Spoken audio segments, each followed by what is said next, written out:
బులెటిన్లో మనకు ఒక బ్రేకింగ్ న్యూస్ చూస్తున్నాం. ఉత్తరాదిలో ముఖ్యంగా మహారాష్ట్రలో జరిగినటువంటి తాజా ఎన్నికల్లో సరికొత్త రాజకీయ సమీకరణలు తెరపైకి వచ్చే పరిస్థితులు కనిపిస్తున్నాయి. ముఖ్యంగా ఎన్సీపీ బీజేపీకి బయట నుంచి మద్దతు ఇస్తామని ప్రకటించినట్లుగా ఈ సమయంలో మనకు బ్రేకింగ్ న్యూస్ అందుతుంది.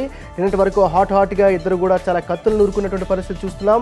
భారతీయ జనతా పార్టీ ప్రధానంగా ఎన్సీపీని కరప్టెడ్ పార్టీగా కూడా అభివర్ణించింది. అయితే ఈరోజు ఎన్నికల ఫలితాలు చూశారు. బీజేపీకి ఆల్మోస్ట్ 120 స్థానాల వరకు కూడా గెలుచుకునే అవకాశాలు కనిపిస్తున్నాయి. దీంతో అధికారానికి సింగిల్ లార్జెస్ట్ పార్టీగా అవతరించినప్పటికీ మహారాష్ట్రలో బీజేపీ కానీ సొంతంగా అధికారం ఏర్పాటు చేసే పరిస్థితి లేదు కాబట్టి ఎవరో ఒక పార్టీ అనేది ఖచ్చితంగా మద్దతు ఇవ్వాల్సిన పరిస్థితి కనిపిస్తుంది. ఇలాంటి పరిస్థితుల్లో ఎన్సీపీ బాహాటంగా ఇప్పటికి వచ్చి బయటకు ప్రకటించినట్టుగా తెలుస్తుంది మద్దతు ఇస్తామని. సో ఒక రకంగా చూసినట్లయితే ఒక హాట్ రాజకీయ సమీకరణలు కనిపించే పరిస్థితి కనిపిస్తుంది.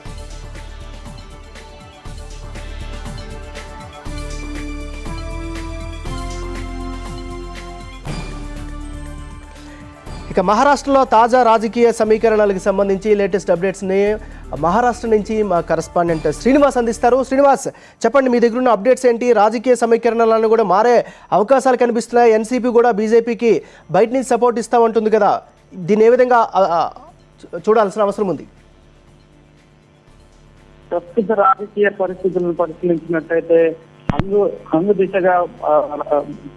దిశగా వెళ్ళింది కాబట్టి ఇప్పుడిప్పుడే రాజకీయ సమీకరణలు ముందుకు వస్తున్నాయి. రాష్ట్ర రాజకీయాల్లో కొత్త సమీకరణాలు ఏర్పడేందుకు అవకాశం అయితే ఉంది.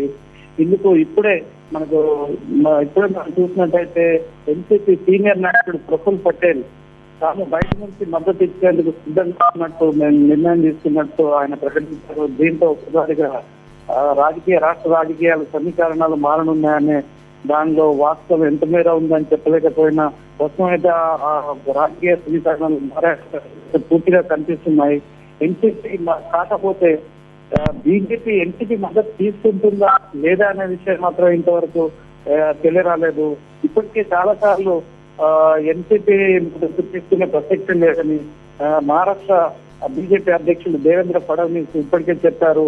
అదేవిధంగా అయితే ఎన్నికల ఇప్పుడు ప్రస్తుత ఫలితాలు వెలుపడుతున్న నేపథ్యంలో బీజేపీ ఇంతవరకు అయితే అలాంటి వ్యాఖ్యలు చేయలేదు. దీంతో వీరిద్దరు కలిసి ఎన్సీపీ బయట నుంచి మద్దతు ఇస్తే బీజేపీ అధికార ప్రభుత్వం ఏర్పాటు చేస్తుందా అనేది వేచి చూడాల్సిందే. మరోవైపు అటువైపు బీజేపీ సీనియర్ నాయకులు లాల్ కృష్ణ అద్వానీ కూడా శివసేనతో కలిసే ప్రభుత్వం ఏర్పాటు చేయాలని కోరుకుంటున్నారు. అదేవిధంగా పలువురు శివసేనతో కలిసే అధికార ప్రభుత్వం ఏర్పాటు చేయాలని కోరుకుంటున్నారు. అయితే ఈ నేపథ్యంలో శివసేన ఎలాంటి నిర్ణయం తీసుకుంటుంది, బీజేపీ ఎలాంటి నిర్ణయం తీసుకుంటుంది అన్నది ఇంతవరకు అధికారికంగా ఎవరు చెప్పడం లేదు. ఎన్సీపీ ఒక్క పార్టీ మాత్రమే చాలా క్లియర్ గా చెప్పేసింది, తాము మహారాష్ట్ర సంక్షేమం కోసం, మహారాష్ట్ర ప్రజల దీనికోసం మేము బీజేపీకి బయట నుంచి మద్దతు ఇస్తామని చెప్పింది. అయితే ఇప్పుడు మనం చూసినట్టయితే ఇప్పటి వరకు 118 సీట్ల వరకు బీజేపీ గెలుచుకునే అవకాశం ఉంది. అటువైపు 60 పైనే శివసేనకు వచ్చే అవకాశాలు కనబడుతున్నాయి. ఇలాంటి నేపథ్యంలో శివసేన కాదని ఎన్సీపీ మద్దతు తీసుకున్నట్టయితే ప్రజల్లో ఎలాంటి పరిణామాలు చోటు చేసుకున్నాయి, రాబోయే రోజుల్లో ఎలాంటి పరిణామాలను ఎదుర్కోవాల్సి వస్తుంది. ముఖ్యంగా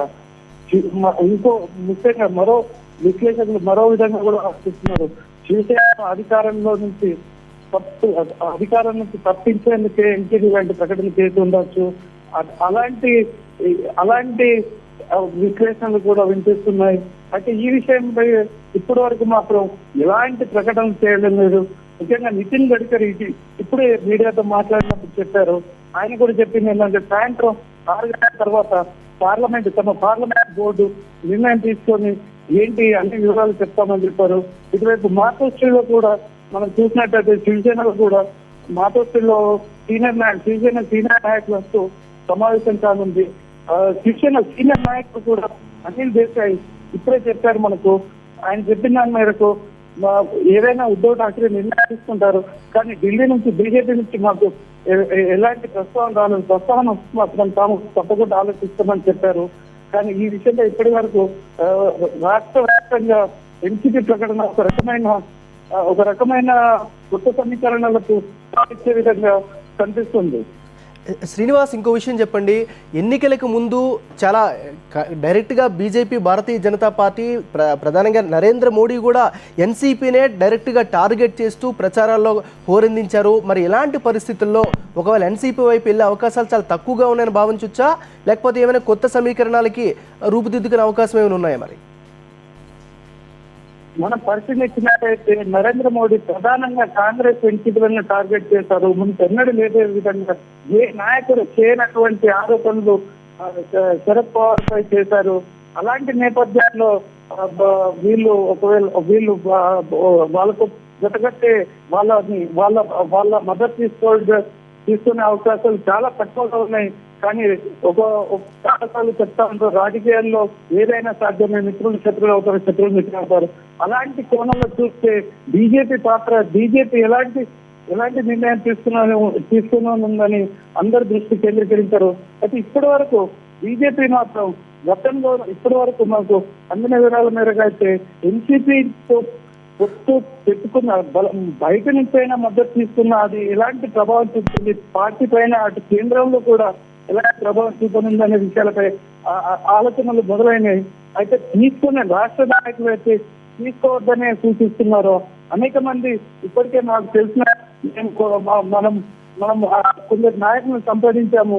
వాళ్ళందరూ చెప్పిన వివరాల మేరకు అసలు తీసుకోవద్దనే వాళ్ళు చెప్తున్నారు. ఎందుకంటే మనం ఒక హిందూ వాదంతో ఇచ్చేసిన వాళ్ళం, అదేవిధంగా వాళ్ళతో ముందు నుంచి వాళ్ళపైన ఆరోపణలు ఉన్నాయి. రాష్ట్రంలో అధికారంలో ఉన్న ఎన్సీపీ అనేక నాయకులపై అనేక ఆరోపణలు ఉన్నాయి. ముఖ్యంగా ఎన్సీపీ నుంచి ఎవరైతే బీజేపీకి వెళ్ళారో వాళ్ళకి టికెట్ ఇచ్చిన అభ్యర్థులు వాళ్ళు చాలా మంది విజయం సాధించలేకపోయారు. వీటన్నింటి దృష్ట్యా ఎన్సీపీతో పొత్తు పెట్టుకునే అవకాశాలు చాలా తక్కువ అని చెప్పవచ్చు. అయితే శ్రీనివాస్, ఇంకో విషయం చెప్పండి. ఇప్పుడు అద్వానీ కావచ్చు, లేకపోతే కీలకమైన నేతలందరూ కూడా పాత మిత్రులతో వెళ్ళడమే బెటరు అని సూచిస్తున్నటువంటి పరిస్థితుల్లో బీజేపీ శివసేనతోటి వెళ్తుంది అని మనం భావించవచ్చా? ఒకవేళ దీనికి శివసేన ఏ విధంగా ఏమైనా కొర్రీలు కట్టి పెట్టే అవకాశం ఏమైనా ఉందా? శివసేన ముందు నుంచి మనం చూసినట్లయితే శివసేన బీజేపీల మధ్య పాతికేళ్ల అనుభవం ఉంది.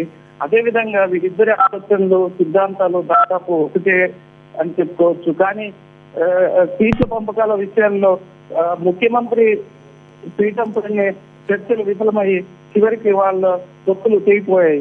అది అందరికీ తెలిసిన విషయమే, బహిరంగ రహస్యమే. ప్రస్తుత పరిస్థితుల్లో ఇటు ఈ ఎన్నికల సమయంలో శివసేన బీజేపీపై పలు ఆరోపణలు చేసింది.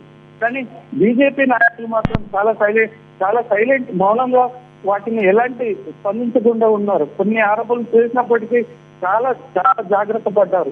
ప్రస్తుత పరిస్థితుల్లో చూస్తున్నట్టయితే ఇటు బీజేపీ అటు శివసేన వైఖరిలో చాలా మార్పు కనిపిస్తుంది.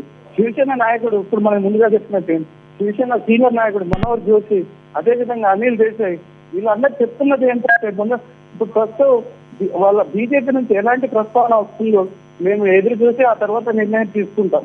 అంటే దీన్ని బట్టి చూస్తుంటే శివసేన బీజేపీకి మద్దతు ఇచ్చేందుకు ఒక రకమైన సంకేతాలు పంపించింది.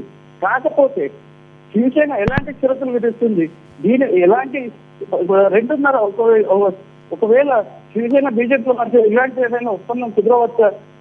2.5 ఏళ్ళు ముఖ్యమంత్రిగా కొనసాగే అవకాశాలపైన శివసేన డిమాండ్ చేస్తుందా, లేదంటే ఇంకేదైనా పదవులు పోతుందా? థ్యాంక్ యూ శ్రీనివాస్, మీ అనాలిసిస్ అందించినందుకు.